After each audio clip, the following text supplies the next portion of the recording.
atau makam Abu Lu'lu'ah Al-Majusi lah, buka aja Anda. Jadi sempat kena gempa Pak, kalau nggak salah di tahun 80-an kena gempa, terus dibangun lagi. Bayangin, gini, saya gampangin Pak. Umar bin Khattab itu lebih mulia dari orang tua kita. Bayangkan kalau ada tetangga Anda memuji pembunuh orang tua Anda orang baik. Nah ini Umar. Jadi itu demand atau tuntutan daripada Grand Sheikh Al-Azhar ya, Syekh Ahmad Thayyib. Beliau masih hidup sekarang. Naam, dibunuh, ditusuk 6 pakai khonjar. Khonjar itu belati tapi panjang segini. Itu khonjar namanya. Bukan pedang ya, khonjar. Ditusuk 6 kali. Karena Sayyidina Umar ini kuat orangnya. Jadi masih bisa duduk. Masih bisa duduk. Duduk, ketika diminumin air, airnya keluar. Kata Sayyidina Umar kepada putranya Abdullah, Abdullah, tolong bilang ke Siti Aisyah, itu kan masih ada tanah di samping Abu Bakar di kamarnya dia. Boleh nggak kalau Umar itu bersemayam di situ? Boleh. Tadinya kan gini Pak, ini kamar Siti Aisyah, ini makam Rasulullah, Sayyidina Abu Bakar. Siti Aisyah itu masih pakai baju tidur. Jadi jangan dibayangin pesugihan gitu ya. Itu para sahabat itu dulu waktu Nabi meninggal, itu ganti-gantian masuk ke kamar Siti Aisyah sholat di situ. Ganti-gantian. Ya. Jadi Sayyidina Umar dimakamkan di situ. Siti Aisyah tadinya pakai baju tidur, maka akhirnya disekat antara makam dengan kamar Siti Aisyah karena Sayyidina Umar non mahram. Baik, selesai. Akhirnya para sahabat bikin syuro, bikin musyawarah. Siapa nih?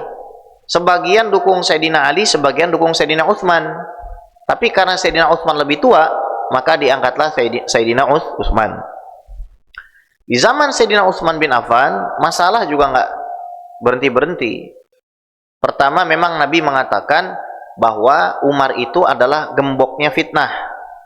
Kalau fitnah itu, kalau gemboknya itu masih ada, maka fitnah itu tidak bisa keluar. Tapi kalau gemboknya itu sudah nggak ada, maka fitnah itu akan seperti banjir. Betul. 6 tahun pertama pemerintahan Sayyidina Utsman itu, beliau sudah melihat gelagat nggak beres sebenarnya. Ada beberapa orang yang memang masuk Islam tapi setengah-setengah. Mereka seperti preman ya. Jadi perang hanya untuk cari uang. Dikirim sama Sayyidina Utsman ini, tukang perang ini dikirim. Tapi kalau misalkan sudah nggak ada lagi yang mau diperangi, 6 tahun itu, mereka kembali, nggak punya pekerjaan, akhirnya ya mentalitas premanismenya kembali. Bukan patriot, preman. Dan mereka inilah yang bertanggung jawab membunuh Sayyidina Utsman bin Affan. Atas hasutan siapa? Seorang Yahudi yang namanya Abdullah bin Saba ibnu Sauda. Dia ini orang dari Yaman, Yahudi, Yaman. Kemudian dia mau masuk kota Madinah di zaman Sayyidina Abu Bakar nggak bisa, di zaman Sayyidina Umar juga nggak bisa. Dia pindah ke Mesir menghasut orang di sana. Ya, menghasut orang di sana. Singkatnya, Sayyidina Utsman terbunuh. Ada Al-Hasan wal Husain yang waktu itu menjaga di depan pintunya. Nah, Sayyidina Utsman itu ditawari 3 hal oleh Abdullah bin Zubair, anaknya Zubair bin Awam. Jadi penting buat kita ngapal nama-nama. Jangan nama-nama artis doang, Dek. Ya. Kita harus hafal nama-nama sahabat. Abdullah bin Zubair ini putranya Zubair bin Al-Awam, putranya seorang sahabat. Kata Abdullah bin Zubair, Utsman, mendingan begini. Pertama, kamu umroh aja. Kalau kamu pakai kain ihram, kamu tidak bisa dibunuh. Ya, tapi kalau selesai ihram kan selesai juga saya, kata Sayyidina Utsman. Atau gini aja Utsman, kamu pergi aja ke Syam, di situ banyak pendukung kamu.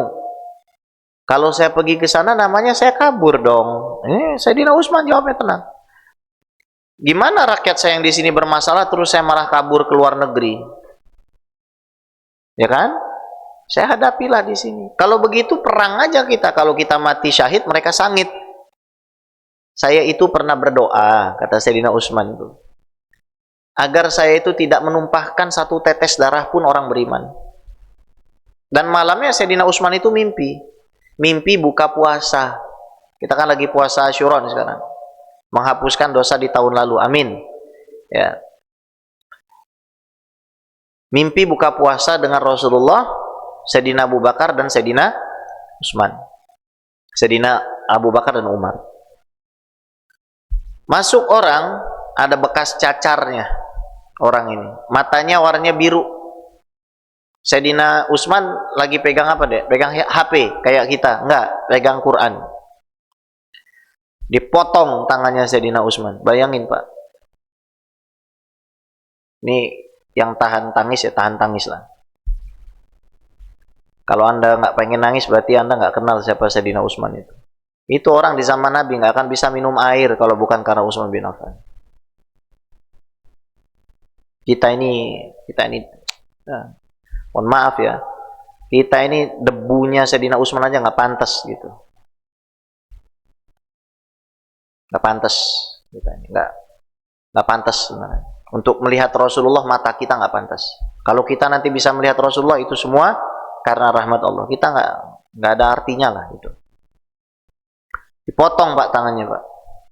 Seorang laki-laki yang diberikan putri Nabi 2 untuk dinikahi, Ruqayyah dan Ummi Kulthum. Bayangin, 2 putri Nabi dikasih. Masa kita mau benci orang kayak begitu? Kayak kita nggak punya dosa aja, mau benci kepada orang seperti itu. Ada apa orang-orang yang begitu? Ada 2 kelompok. Satu Syiah yang ekstrim, yang satu adalah orang-orang Khawarij. Mereka mengkafirkan Sayyidina Utsman.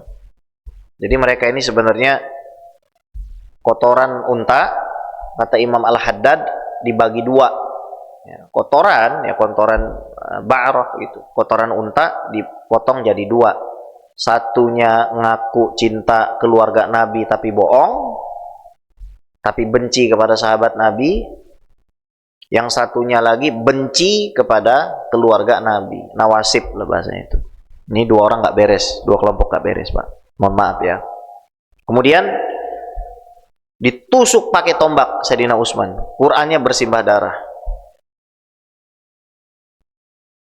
Terus istrinya datang. Orang ini masih sempat secara tidak sopan mengatakan betapa jeleknya istrinya. Itu ribut para sahabat. Datang Sayyidina Ali, ada Sayyidina Hasan dan Husain menjaga di depan. Karena nggak kelihatan orang ini masuk dari mana. Ditinju dadanya Sayyidina Hasan, ditempeleng wajahnya Sayyidina Husain sama Sayyidina Ali. Kalian putra-putra saya ngapain jaga di sini sampai terjadi begini? Oh, itu marah para sahabat itu. Dan kemudian akhirnya terpecah kelompok itu menjadi kelompok Basrah dan Kufah. Karena memang begini, semua sudah ketika Sayyidina Utsman itu sudah ada gelagat akan terbunuh, itu beberapa orang sahabat sudah melakukan sensus. Ditanya kepada para sahabat, siapa yang menggantikan Sayyidina Utsman? Jawabannya semua Ali, bukan Muawiyah. Muawiyah bin Abi Sufyan kekuatan politiknya di Syam, sementara semua itu fokus kepada Sayyidina Ali. Pak, Sayyidina Ali ini dari kecil sudah masuk Islam, menggantikan Nabi ketika hijrah, diselimutin sama Nabi, kamu gantiin saya. Itu kan isyarat bahwa kekhalifahan secara zahir di tangan Abu Bakar Siddiq, batinnya ilmunya Nabi itu di tangannya Ali bin Abi Thalib. Maka sepanjang sejarah kekhalifahan itu nggak ada orang nggak minta saran Sayyidina Ali, semua minta saran Sayyidina Ali karena orangnya alim. Dinikahkan dengan putri Nabi Siti Fatimah yang keturunannya masih ada sampai sekarang melalui jalur Sayyidina Ali bin Abi Thalib karramallahu wajhah. Seorang yang membebaskan Khaybar, kuat, Pak. Jadi pintu Khaybar yang hanya bisa diangkat 60 orang, itu sama Sayyidina Ali diangkat 1 orang. Ini juga menjadi antitesa Seandainya, kan terjadi fitnah begini Pak, Abu Bakar nyuruh Umar bin Khattab ngedobrak pintu Siti Fatimah untuk memaksa Siti Fatimah berbaiat. Di pintu itu ada pakunya, pakunya nancap ke perutnya Siti Fatimah sehingga Siti Fatimah itu keguguran. Anaknya yang namanya Muhassin atau Muhsin keguguran. Ini cerita dongeng, ini sejarah Pak. Jadi Bapak jangan bingung gitu. Kenapa kok ada Sunni, ada Syiah dan lain sebagainya. Ini panjang kalau saya ceritakan gitu. Panjang sekali. Karena nanti aliran Islam itu menjadi ratusan kelompok. Setiap zaman ada pembaruannya. Mulai zaman Imam Asy'ari, beliau bikin kitab Maqalatul Islamiyyin. Kemudian ada Imam Az-Zamakhsyari membikin kitab Al-Milal wa Nihal. Ada Imam Fakhruddin Ar-Razi membikin kitab I'tiqadat Firaqil Muslimin wal Musyrikin. Itu dibagi Syiah menjadi berapa puluh, Khawarij berapa puluh, Yahudi berapa belas, Nasrani berapa belas. Itu dibagi sama Imam Fakhruddin Ar-Razi. Nah, ini saya singkat-singkat aja ceritanya. Nah, Sayyidina Ali itu tadinya tidak mau menjabat. Pokoknya saya nggak mau menjabat sampai pembunuh Sayyidina Utsman ini ditangkap. Karena mereka ini ngancam orang Madinah, Pak. Preman di Madinah itu semua sahabat pada keluar, pada lari. Awas, sekarang bagaimana nih, siapa khalifahnya? Ali bin Abi Thalib terpaksa memegang itu akhirnya, jadi khalifah. Muawiyah tidak terima, dan akhirnya ada Abdullah bin Sabah dan Malik Ashtar itu yang mengaku-ngaku mencintai Ali, membuat fitnah. Apa fitnahnya? Kita provokasi aja. Kita pura-pura menjadi orang Basrah, pendukung Aisyah. Kita datang ke kemah-kemahnya pendukung Ali di Kufah. Lalu kita bakar dan kita bunuh sebagian mereka. Kita pakai atribut orang Basrah. Kita juga pergi ke Basrah. Kita datangi penduduknya Aisyah, pendukungnya Siti Aisyah, Abdullah bin Zubair, kemudian Tolhah bin Ubaidillah, kita datangi pakai baju orang-orang Kufah, pendukung Ali. Kita bakar. Nah, akhirnya bertemulah di tengah, dikenal dengan perang Jamal, perang unta, karena Siti Aisyah menggunakan unta. Wah, ini ngeri Pak, ngeri. Hasutan itu ngeri. Maka umat Islam itu kalau dari luar nggak bisa dihancurkan, dari dalam aja dipecah gitu kan, dibikin fitnah kan begitu. Walhasil akhirnya Sayyidina Ali ketemu dengan Sayyidina Zubair dan mengatakan, Sayyidina Ali membaca sebuah hadis, Zubair, apakah kamu sudah lupa ketika Rasulullah berkata kepada kamu, Zubair, apakah kamu mencintai Ali? Demi Allah kamu akan memeranginya. Sayyidina Zubair mengatakan, demi Allah saya lupa. Akhirnya perang itu berhenti. Dan bayangkan itu orang-orang Khawarij memanahi Sayyidah Aisyah, istri Nabi, mau dibunuh Pak. Ini orang Khawarij ini nggak segan membunuh sahabat Nabi. Mohon maaf, ini ada anak-anak itu diiris leher beberapa sahabat itu sampai mengalir darahnya itu. Ini fakta. Dan akhirnya perang dengan Sayyidina Muawiyah, namanya perang Siffin. Sayyidina Ali sudah mengepung Muawiyah bin Abi Sufyan, dan di sini Muawiyah bin Abi Sufyan itu salah. Kenapa salah? Karena melawan daripada Sayyidina Ali yang merupakan khalifah yang sah. Tapi catatan kita tidak boleh dan haram membenci Sayyidina Muawiyah. Wa ma jara baina as-sahabi nasqutu anhu. Apa yang terjadi di antara mereka itu urusan mereka. Wa ajral ijtihadi nusbitu, dan apa yang menjadi ijtihad mereka kita tetapkan, sudah selesai. Kita ngomongin tetangga aja nggak boleh, apalagi ngomongin sahabat Nabi. Sekelas Sayyidina Muawiyah bin Abi Sufyan nggak boleh. Dan ini sudah kesepakatan para ulama ahlu sunnah wal jamaah. Sepakat Pak, sepakat. Siapa Muawiyah? Ipar Nabi.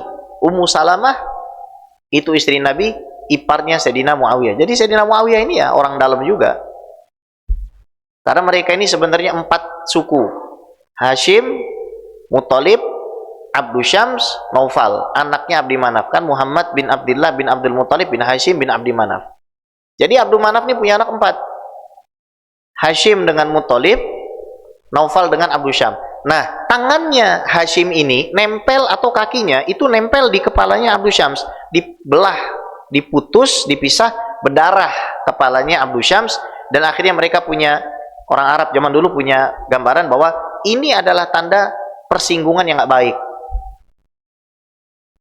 Sayyidina Ali dan keturunannya dari Bani Hashim, kemudian Muawiyah bin Abi Sufyan dari Abdul Syams.